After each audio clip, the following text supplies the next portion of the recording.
윤석열 대통령의 비속어 발언 논란 오늘도 이어지고 있습니다. 당분간 윤 대통령의 사과는 없을 걸로 보이죠. 민주당 이재명 대표는 오늘 언론사를 겁박하고 책임을 묻겠다는 말을 그렇게 쉽게 내뱉느냐고 직접 비판했습니다. 여당의 반박도 이어졌는데 관련 공방을 유정아 상황실장이 정리했습니다. 제가 제 심리학을 전공했잖아요. 각인 효과라는 게 있잖아요. 생각하는 대로 음이 들리는 이제 그런 현상인데 개그 프로그램에서도 많이 그걸 쓰잖아요. 오빠 만세라고 알아요? 나머지는 뭐 길게 얘기할 건 아니고. 네, 얼마 전 오프닝에서 국장이 추억의 개그 프로그램을 소환을 하셨었죠. 저와 같은 MZ세대이기는 하지만 G세대, 우리 백반장의 표정 제가 옆에서 봤더니 좀 인상 깊었습니다. 제가 살짝 물어봤는데요. 역시나 처음 보는 영상이라고 하더라고요. M세대인 저는 어렴풋이 좀 그 코너가 떠오르기는 하는데 이 외국 노래에 그럴듯한 스토리를 붙여서 한국말처럼 들리게 하는 당시에는 아주 인기 코너였습니다. 직접 한번 경험해 보실까요? 캐러멜 봉봉 초콜릿.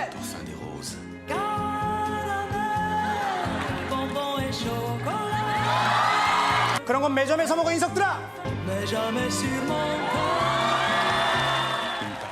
네, 정회원 여러분들 오늘 제가 무슨 얘기 하려는지 눈치채셨죠? 또다시 듣기평가 얘기입니다. 윤석열 대통령의 비속어 논란 두 번째 듣기평가입니다. 두 번째 듣기평가를 또 하게 됐습니다. 비속어 발언의 핵심인 이 땡땡들 없었다 혹은 안 들린다 하는 주장이 나오고 있는 겁니다. 대통령도 이 말을 썼는지 안 썼는지에 대한 기억이 없는 그런 상태입니다. 그러면은 박 의원님도 그거 안 들리세요? 저도 정확히 잘 안 들리더라고요. 네, 그러니까 이 윤 대통령의 발언 바이든이냐 날리면이냐 뿐만이 아니고요. 이제는 이 땡땡이 들리느냐 안 들리느냐 쟁점이 되고 있는 겁니다. 윤 대통령의 해외 순방 도중 발언 파문 비속어 논란이다라는 이름이 붙었었는데요. 이제는 비속어가 있었는지 없었는지 애매하게 된 셈입니다. 대통령실 김대기 비서실장은 이 땡땡 발언이 있었는지 대통령도 혼란스러워한다면서 잡음과 소음을 없애면 그런 말이 안 들린다라고 말을 했습니다. 이 사람들이로 들었다는 이 사람들을 포함해서요. 이 땡땡이 안 들린다는 사람들 늘어나고 있습니다. 앞에 그 EXX는 들리세요? 그건 더 안 들려요. 그게 더 안 들려요? 아니, 그거 잘 들리지 않아요? 아니, 그건 저는 엄청 잘 들립니다. 네, 윤석열 대통령은 비속어 논란에 대해서 당장은 사과할 생각 없어 보이죠. 비속어 논란이 이렇게 장기화될 일인지 유감표명을 하실 생각 없나요? 네, 민주당 이재명 대표는 오늘 윤 대통령을 향해서 사과를 하라고 했습니다. 어떻게 언론사를 겁박하고 책임을 묻겠다는 말을 그렇게 쉽게 하느냐고도 비판했는데요.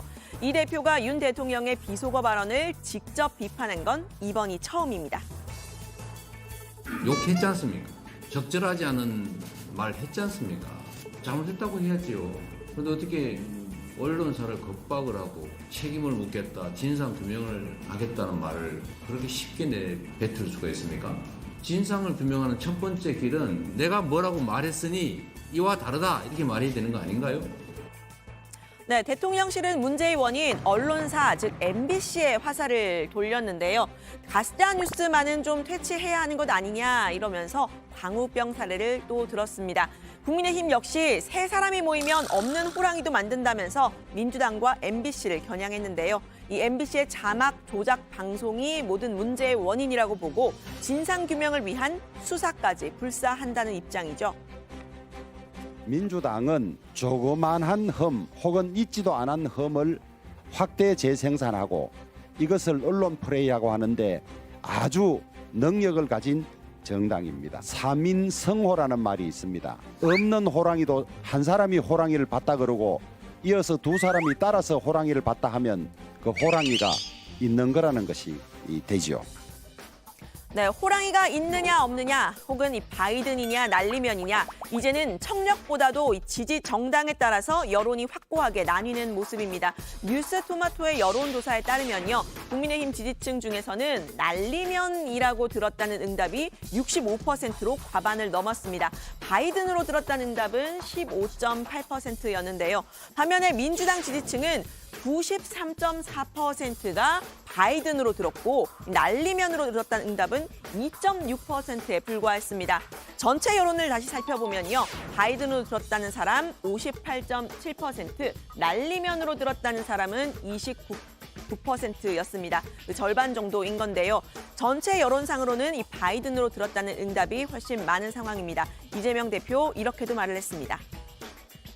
국민도 귀가 있고 국민도 판단할 지성을 가지고 있습니다.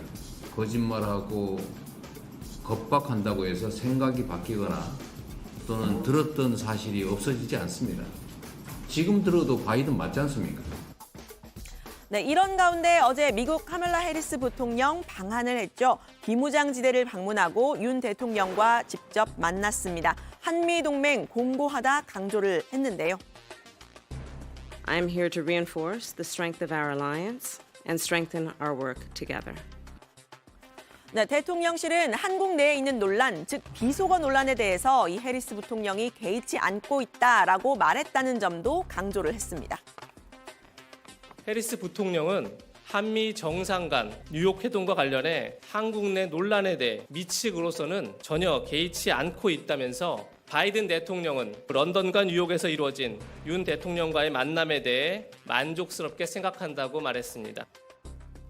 네, 그렇다면 당초 우려했던 것처럼 동맹 훼손 우려할 정도는 아닌 것으로 보이는데요. 사실과 다른 보도로서 이 동맹을 훼손한다는 것은 국민을 굉장히 위험에 빠뜨리는 일이다. 네, 하지만 논란은 이미 진실 공방으로 번지고 있는 상태죠. 오늘 발표된 갤럽 여론조사 살펴보겠습니다. 윤 대통령에 대한 긍정평가 24%로 떨어졌고요. 부정평가는 65%로 올라갔습니다. 긍정평가가 가장 낮았던 지난 8월 초 24%죠. 만 5세 초등학교 입학 논란이 있었던 때와 같은 수치가 된 겁니다. 윤 대통령의 비속어 논란 국회로 옮겨왔죠. 아까 뉴스픽에서 보셨겠지만 이 박진 외교부 장관의 해임 건의안 통과로 이어지면서 정기국회 국정감사를 코앞에 두고 국회는 그야말로 얼어붙은 상황입니다. 국민의힘 정진석 비대위원장 역시 정면 돌파를 택했죠. 민주당에 대해서 강한 언어로 비판했습니다. 정상 외교에 나선 대통령을 향해 마구자구식 흠집내기를 넘어서 저주와 증오를 퍼붓고 있지 않습니까? 민생을 살피기에도 턱없이 부족한 시간에 스토킹 수준으로 대통령 영부인 뒤를 캐고 이재명 대표의 사법 절차를 방탄하는 데만 야당의 힘을 몽땅 쓰고 있습니다. 네, 민주당 역시 단단히 벼르고 있는 상황입니다. 국회가 정부를 견제하는 장으로서 이 국정감사라는 판, 이 자체는 여당에 유리하지가 않죠. 민주당은 윤 대통령의 용산 대통령실 이전 문제를 도마 위에 올리겠다는 생각인 듯합니다. 오늘 한병도 TF 단장은 대통령실 이전 비용 전체 1조 원이 넘는다고 밝혔습니다. 윤 대통령이 밝혔던 496억 외에도요. 추가 예비비 그리고 내년과 내후년에 반영될 예산 약 2천억 그리고 합참 이전 등의 최소 들어갈 비용 7,980억 등을 포함해서 추산한 내용입니다. 윤 대통령을 향해서 청와대로 다시 돌아가라는 공세까지 폈습니다. 앞으로 쓰일 국민의 혈세가 1조 원에 달합니다. 또한 저희가 국방위, 문체위, 행안위, 기재위, 운영위, 국토위, 외통위에서 찾아낸 예산 이외에도 정보위원회 등에서 얼마든지 숨겨진 예산이 나올 수 있는 상황입니다. 야당이 숨바꼭질 하듯이 예산을 찾아내서야 되겠습니까? 윤석열 대통령은 지금이라도 국민 앞에 사과하고 혈세 낭비를 막기 위해 청와대로 돌아가십시오. 네, 다음 주부터 시작되는 국정감사 그야말로 불꽃이 튈 것으로 보이는데요. 정회원 여러분 역시 다정회를 꼭 챙겨보셔야겠습니다. 오늘 발제 이렇게 정리합니다. 이 땡땡 안 들린다는 정부 여당. 이재명 대표 욕했지 않습니까? 직접 비판. 국정감사 불꽃 공방전 예고.